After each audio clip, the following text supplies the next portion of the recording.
زما یو استاد دی مونږ له پکار دی چې هغه کورنۍ وګورو په کومو کورنو کې چې مشکلات دي او تکلیفونه دي او هغه خلکو ته نه ګورو چې کوم خلک ډیر زیات په مزو کې دي ځکه چې ټول انسانان برابر نه دي سبب مو تاسو نه ښکته وي او سبب مو تاسو نه بره وي سبب په تعلیم کې زموږ تاسو نه ښکته وي سبب په عہده کې زموږ تاسو نه ښکته وي سبب په پیسو کې زموږ تاسو نه ښکته وي او سبب په حسن و جمال کې زموږ تاسو نه ښکته وي دا خو کېدای نشي مونږ ټول انسانان برابر شو نو پکار دا دی چې په دې سيزونو کې مونږ خپله ښځه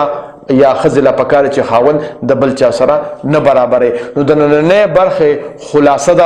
داسو شله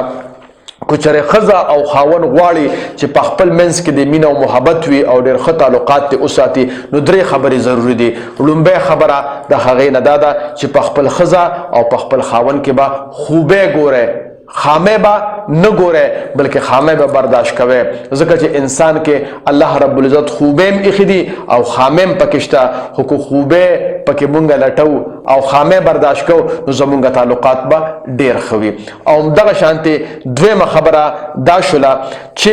خپل خزا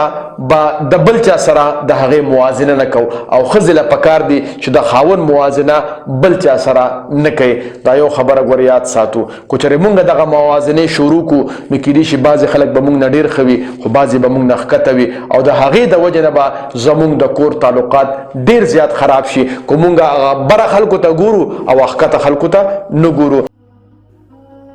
د خدای دپاره پښتنو سانونو پیژنئ ستاسو دپاره خو به ځان له پیغمبر نه راځي